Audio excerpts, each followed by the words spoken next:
Yeah, good afternoon, everyone. Today we are discussing class 8th rational number. We are discussing few questions from ML Agrawal based on these are HOTS and value based question. Value based का value लिखना तो अब आता नहीं है, तो we will solve only the mathematical value. Okay. To start with, we have question number 1 value based. Tarang, can you please read it? Ram donated 1/10 of his salary to an orphanage. 1/3 of his salary spent on food, 1/4 of his salary spent on rent and electricity, and 1/20 of his salary on telephone. This month he donated rupees 5,000 in Prime Minister Relief Fund for Uttarakhand victims. He was left with rupees 3,000 with him. Find his monthly salary. Should we donate the money for needy people? What value are being promoted? देखिए, राम ने अपनी 1/10 salary orphanage किसी अनाथ आश्रम में दी है। 1/3 अपनी salary जो है फूड पे स्पेंड की है, ठीक है। 1/4 अपनी सैलरी जो है रेंट और इलेक्ट्रिसिटी पे दी है, और 1/20 जो है अपनी सैलरी का वो टेलीफोन पे दी है। और इस मंथ उन्होंने ₹5,000 जो है वो पीएम रिलीफ फंड में दिए उत्तराखंड विक्टिम्स के लिए। तो उनके पास अब सिर्फ 3,000 रुपए बचे हैं, तो हमें बताना है उसकी मंथली सैलरी कितनी है, ठीक है।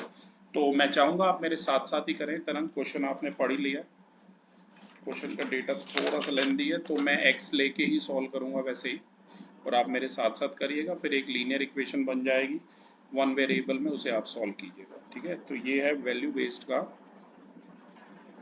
क्वेश्चन नंबर 1 है, ठीक है। तो क्वेश्चन आप लोगों ने पढ़ ही लिया है। क्वेश्चन को हमेशा उल्टा स्टार्ट करना है। राम ने जो भी लिखा है उसने अपनी इतनी सैलरी दी है, तो लेट राम्स प्रेजेंट सैलरी। मान लीजिए मेरी जो प्रेजेंट सैलरी है वो कितनी है, ₹X है, ठीक है। Ram donated 1/10 of his salary to orphanage, ठीक है। तो money donated to orphanage. Orphanage यानी कि अनाथ आश्रम में कितने पैसे दिए हैं, 1/10 ऑफ जो भी सैलरी है, मीन्स 1/10 ऑफ ₹X दिए। तो ये कितने हो जाएंगे बेटा, 1/10 इंटू एक्स, यानी कि X/10 रुपीज जो है मैंने अनाथ आश्रम में दान दे दिए।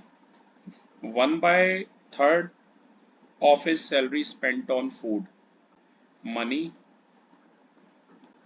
Spent on food. खाने में कितना पैसा मैंने स्पेंड कर दिया अपना, 1/3 ऑफ एक्स, यानी कि 1/3 इंटू एक्स, यानी कि ₹X/3। इतना मैंने फूड पे लगा दिया। 1/4 of his salary on rent on electricity, money spent on rent and electricity. Rent और इलेक्ट्रिसिटी पे मैंने अपनी सैलरी का 1/4 पोर्शन लगाया। 1/4 of x means 1/4 into x means ₹X/4।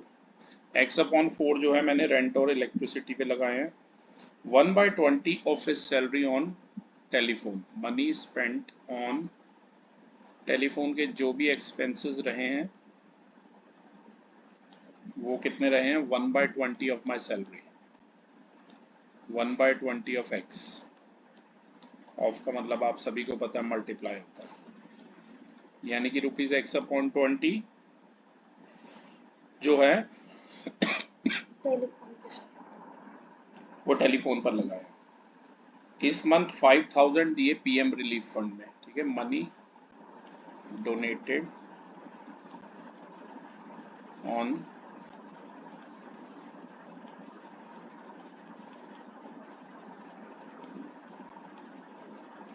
PM relief fund. PM relief fund Uttarakhand victims के लिए 5,000 रुपए दान दे दिए, 5,000। तो मनी लेफ्ट कितनी आ गई, ₹3000 बच गए मेरे पास। सबसे पहले तो ये सारा डेटा आप लिख लीजिए, मैं आपको सेंड कर देता हूँ, ठीक है। और इसके बाद अब मैं सीधी इसकी इक्वेशन बनाऊंगा, राइट। ये मैं आपको सेंड कर रहा हूँ, जितना मैंने लिख लिया है, मोटी मोटी सारी चीज़ें जो भी क्वेश्चन में गिवन थी वो मैंने लिख ली है, ठीक है, आपके लिए। अब मैं यहाँ बोर्ड रब कर रहा हूँ ताकि मैं अकॉर्डिंग टू क्वेश्चन इक्वेशन बना सकूँ, ठीक है। तो ध्यान दीजिएगा क्लास, जो जो आपके पास डेटा था, आपके पास तो पेज कंटिन्यू में ही है, आप तो वहीं पर ही देख सकते हैं, यू नो, ठीक है। तो अकॉर्डिंग टू क्वेश्चन की बात करें, ATQ क्वेश्चन के हिसाब से देखिए, मेरी कुल सैलरी कितनी थी, X रुपीस, उसमें से x/10 कहाँ चले गए, कुल सैलरी में जो जो खर्चा किया वो यहाँ पर लिख लेना, ऐसे माइनस ब्रैकेट करके लिख लेना। x/10 आपने दिया था ऑर्फेनेज में, फूड पे कितना स्पेंड किया था, x/3, जवाब देते रहिए। रेंट और इलेक्ट्रिसिटी पे, टेलीफोन पे, ये सब दिया था, ठीक है। और इसके अलावा PM रिलीफ फंड में भी 5000 दिए थे। तो ये सारा पैसा मेरी सैलरी में से ही माइनस हो रहा है, तभी मैंने एक्स में से माइनस किया है सारा अमाउंट। और ये माइनस करने के बाद भी मेरे पास कितने पैसे बच गए हैं, 3000 बच गए, राइट। तो अब मैं क्या करने वाला हूँ, इसे सॉल्व करने वाला हूँ। ये x को लिख लो x/1, बाहर माइनस है तो आपको पता है अंदर के सारे साइन चेंज हो जाएंगे ऐसे, ये -x/4, ये -x/20 और ये -5000 इक्वल टू में क्या है, 3000। ये जो -5000 है उसे राइट में ले जाओ, ये लीनियर इक्वेशन बन गई वन वेरिएबल में। और ये बाकी जितनी x वाली टर्म है इन्हें एक तरफ कर लो, और यहीं पे मैं इनका एलसीएम ले रहा हूँ। सबसे पहले 10, 3, 4 और 20 का आप एलसीएम लेके देखिए। 10, 3, 4 और 20 का, ये आ गया 2, 5 द 10, 2, 2 द 4, 2, 10 द 20, ये 5, 1 द और 5, 2 द 10, ठीक है। तो अब 2 से कर लीजिए, ये बच गया 1, 3, 1, 1, और फिर 3 से कर लीजिए, बच गया 1, 1, 1, 1। तो 2, 5 द 10, 10 2 द 20, 23 द 60, 60 आ गया एलसीएम। एलसीएम आपको लेना आता ही है, ये आ जाएगा 60x। इसकी यहाँ पर माइंड में 6 से ऊपर नीचे कर दो, ठीक है ना। अगर आप ऐसे भी करना चाहते हैं तो इसकी 60 से ऊपर नीचे कर दो, वरना डायरेक्ट करना चाहते हो तो 60/10, 6, 6 into x, 6x, 60/3, 20, 20 into x, 20x, 60/4, 15, 15 into x, 15x, 60/23, 3 into x, 3x, ठीक है। अब ध्यान से देखिए, ये सारी जो नेगेटिव में टर्म है आपको पता है ये ऐड हो जाएंगी, तो ये चेंज होके बन जाएगा 60x माइनस, सबके आगे माइनस साइन ऐड होंगी, 6 और 20, 26, 26 और 15, 41, 41 और 3, 44, x अपॉन में 60 इक्वल टू क्या हो जाएगा, ये -5000 इधर आ जाएगा तो ये प्लस हो जाएगा। तो ये कितना बन गया, ये 3000 प्लस 5000 तो हो गया 8000। ये 60 से 60 कट कर दूं या नहीं, ऐसे कभी नहीं कट कर सकते, वो माइनस में है ना, प्लस माइनस हो तो कट नहीं कर सकते। 60 माइनस 44, ये आ जाएगा 16x अपॉन में 60, ठीक है। अब चाहो तो पहले आप इसे लोएस्ट टर्म में रिड्यूस कर लो, 2 8 द, 2 30 द, 2 4 द, 2 15 द, ठीक है।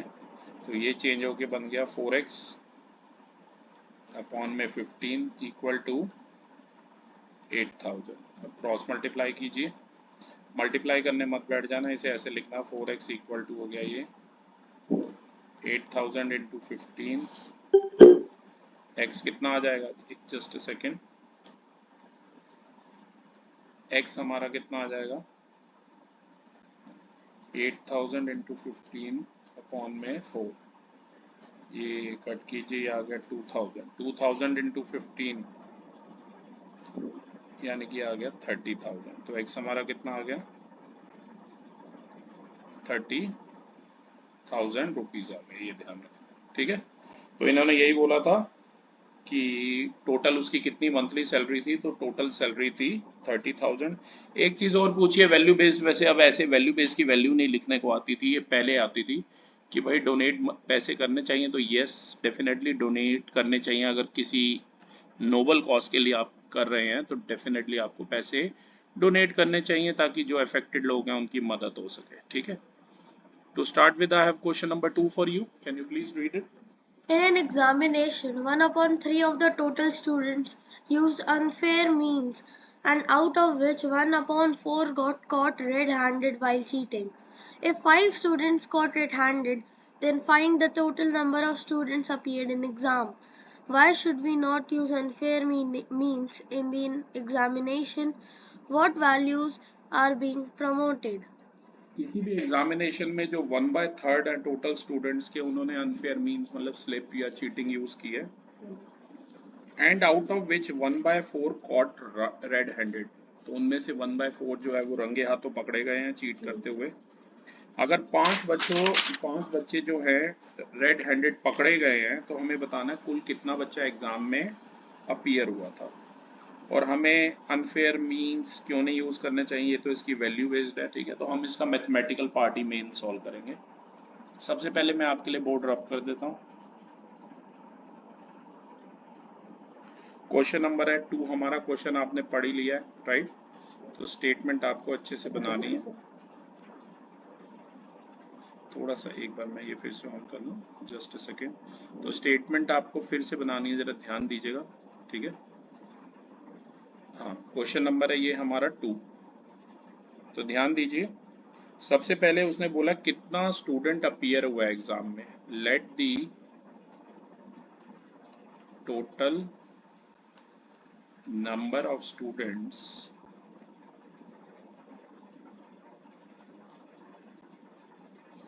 Appeared in exam. टोटल कितने स्टूडेंट अपीयर हुए, मान लीजिए x बच्चा अपीयर हुआ एग्जाम में, ठीक है। 1/3 इसमें से जो स्टूडेंट थे उन्होंने अनफेयर मींस यूज किए हैं, तो total number of students who used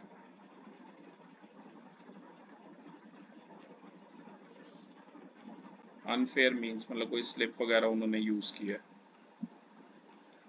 1/3 of total मतलब 1/3 ऑफ x, यानी कि 1/3 इंटू एक्स, यानी कि x/3 जो स्टूडेंट है उन्होंने अनफेयर मींस यूज किया। Out of which 1/4 cot red handed, इनमें से, पूरे में से नहीं, x/3 में से, ठीक है। तो number of students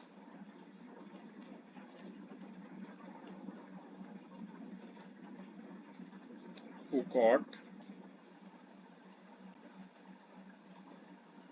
red handed, इनमें से, ठीक है, 1/4 जिन्होंने स्लिप चलाई है वही तो पकड़े जाएंगे, तभी 1/4 ऑफ व्हाट, 1/4 ऑफ x/3 पकड़े गए हैं, याद रखना। यानी कि 1/4 इंटू x/3 पकड़े गए हैं, यानी कि x/12 बच्चा जो है वो पकड़ा गया, ठीक है।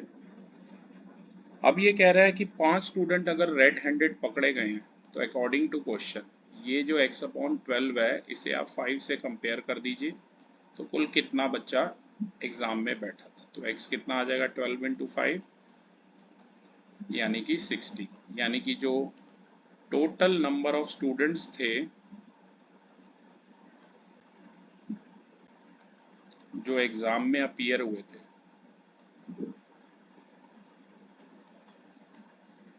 टोटल नंबर ऑफ स्टूडेंट जो थे जो एग्जाम में अपीयर हुए थे वो कितने आ गए, 60 आ गए। ये आपको ध्यान में रखना, ठीक है। इजी सा क्वेश्चन था, बस आपको इक्वेशन अच्छे से बनानी है तो अकॉर्डिंगली आपका हो जाएगा, ठीक है। जस्ट मैं आपको ये सेंड कर दूं।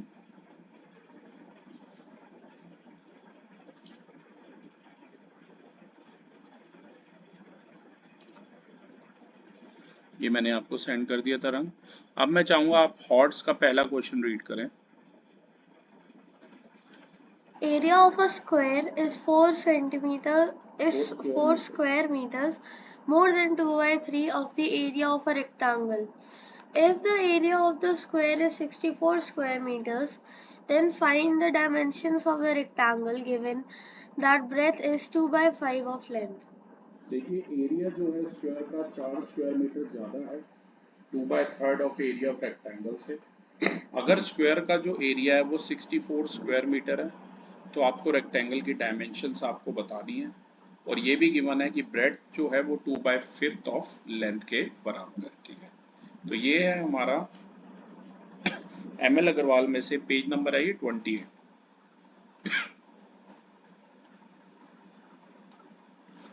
और ये हॉट्स का पहला क्वेश्चन है हमारा।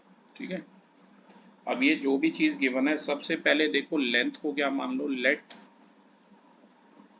लेंथ ऑफ रेक्टेंगल,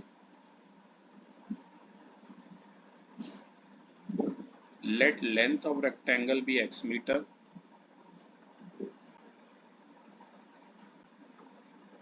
दो चीजें दे रखी हैं, ब्रेड जो है रेक्टेंगल की वो हमने y मीटर मानी है। सबसे पहले मैं ये देखो कोई एक रेक्टेंगल है ऐसे मान लीजिए, आपको पता है रेक्टेंगल की अपोजिट जो साइड्स हैं वो पैरेलल और इक्वल होती हैं।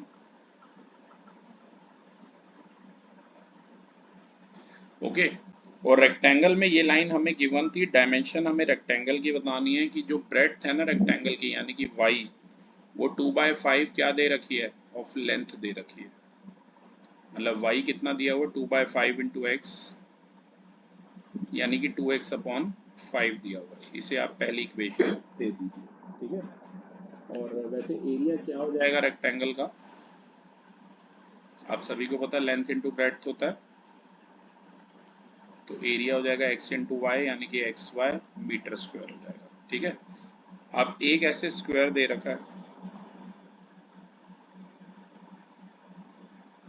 और स्क्वायर का एरिया हमें दिया हुआ है, देखिए स्क्वायर का नाम ले लीजिए PQRS। स्क्वायर में आपको पता है चारों साइड भी बराबर होती है और चारों एंगल भी बराबर होता है। इसकी साइड आप स्मॉल a मान लीजिए। ठीक है, मतलब उल्टा स्टार्ट करना थोड़ा ये क्वेश्चन। ये गिवन है एरिया ऑफ स्क्वायर, स्क्वायर का एरिया कितना दिया हुआ है 64 मीटर स्क्वायर दिया हुआ है। ये हो गया a square equal to 64 metre square. ठीक है, a कितना हो जाएगा रूट ऑफ 64 यानी कि 8 मीटर हो जाएगा, याद रखना। ठीक है, तो साइड आ गई स्क्वायर की जो कि ये a थी ये कितनी आ गई है 8 मीटर आ गई है, इसे आप नंबर 2 दे दीजिएगा। अब एक बात और दी थी इसमें, सबसे पहली लाइन जो लिखी थी कि एरिया ऑफ स्क्वायर जो है, स्क्वायर का जो एरिया है अगर आपको ध्यान हो, स्क्वायर का जो एरिया है वो 4 स्क्वायर मीटर ज्यादा है 2/3 ऑफ एरिया ऑफ रेक्टेंगल से। ये AR को एरिया कहते हैं, राइट।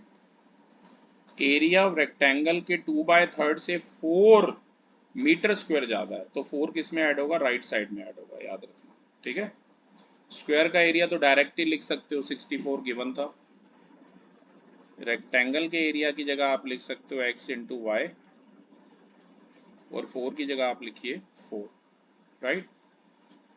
ये सबसे पहले ये जो 4 है ना इसको तो यहाँ ले आओ, थोड़ा मैं यहाँ ऊपर कर रहा हूँ। ओके,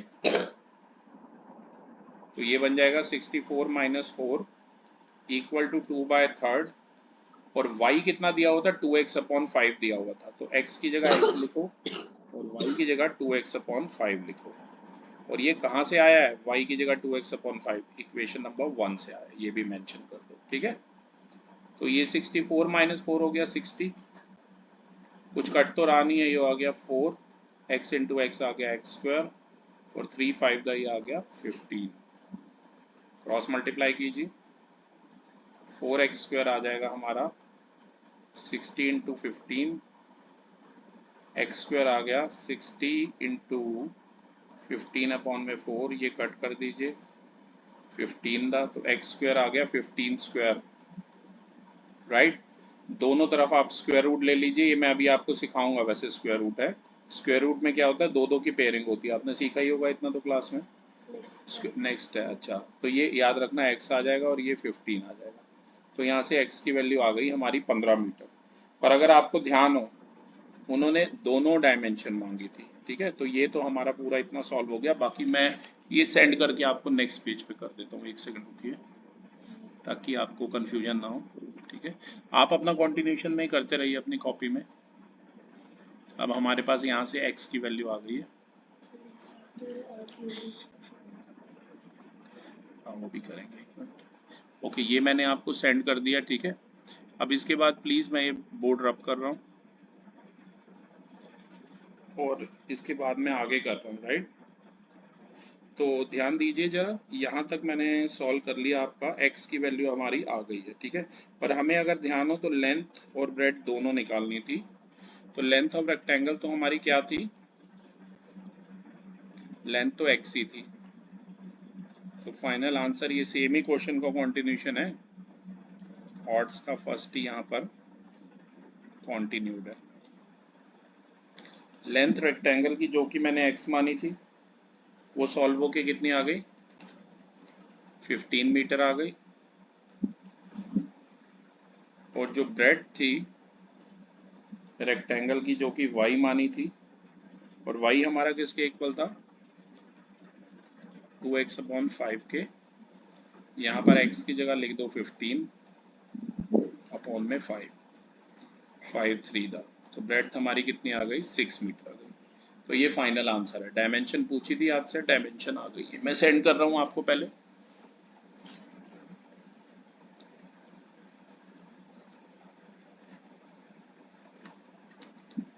और अब मैं चाहूंगा एक आप लास्ट क्वेश्चन रीड करें जो कि है सेकंड क्वेश्चन हमारा, थोड़ा सा मुश्किल है तो ध्यान दीजिए। days, while Suresh can do 3/5 of the same work in 9 days.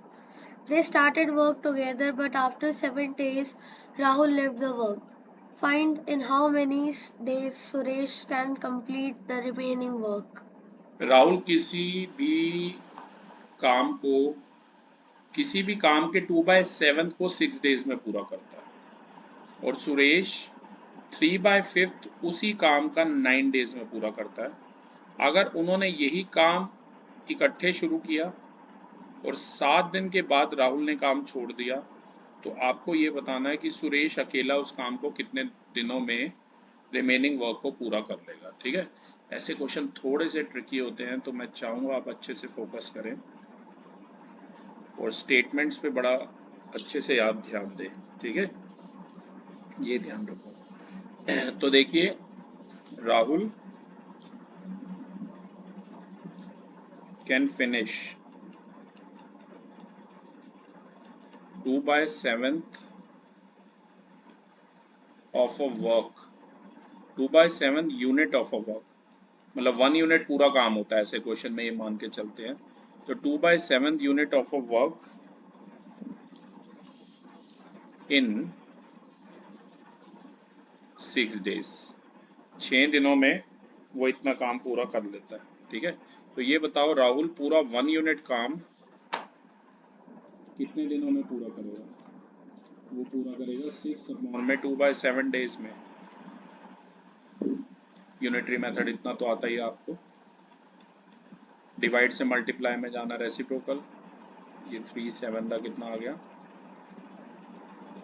21 days में राहुल जो है काम को अकेले पूरा करेगा, ठीक है।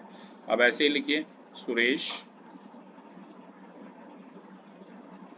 Suresh can finish 3/5 of a work, 3/5 of a work in 9 days. Unit 3/5 unit of a work in 9 days. तो 1 यूनिट काम को ये कितने दिनों में पूरा करेगा, 9/3/5 डेज में। रेसिप्रोकेट कर लो, 9 × 5/3 हो गया, यानी कि 15 डेज में ये पूरे काम को कंप्लीट कर लेगा। ठीक है। तो अगर वो इकट्ठे काम करते हैं,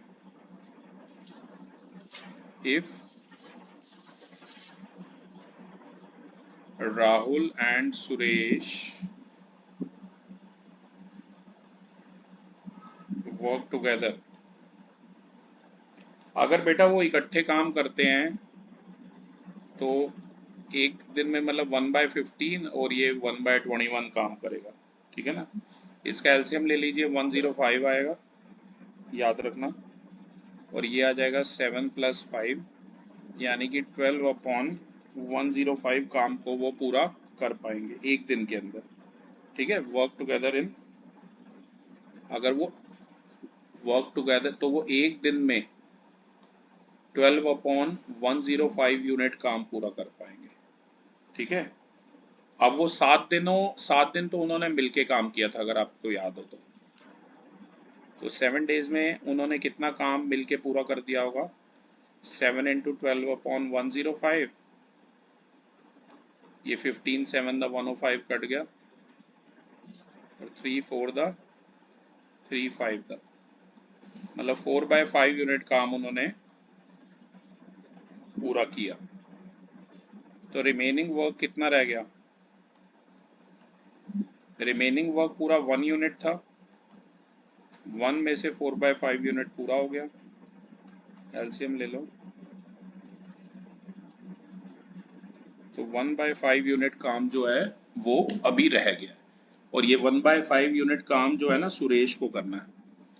यही हमारा क्वेश्चन था, अगर आपको याद हो, कि सुरेश बचा हुआ 1/5 यूनिट काम कितने दिनों में पूरा कर पाएगा। थोड़ा सा ट्रिकी है क्वेश्चन, मैंने पहले ही कहा था, ऐसे क्वेश्चन काफ़ी प्रैक्टिस करने होते हैं, ठीक है। ये एक एक्सरसाइज भी हमारी 8th क्लास में ही है ऐसी। पहले मैं इतना सेंड कर देता हूँ डेटा आपको, और अब मैं ये बोर्ड भी रब कर रहा हूँ। तो बस एक लाइन और लिखनी है, रिमेनिंग वर्क 1/5 यूनिट बचा है, तो सुरेश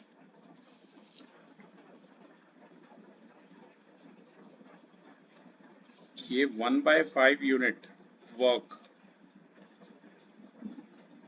सुरेश आपको पता है ना कि पूरे काम को 15 दिन में फिनिश कर सकता है, तो 1/5 यूनिट वर्क सुरेश करेगा इन 1/15 × 15, यानी कि 3 डेज के अंदर, तो 3 दिनों में वो रिमेनिंग काम खत्म हो जाएगा, ठीक है क्लास।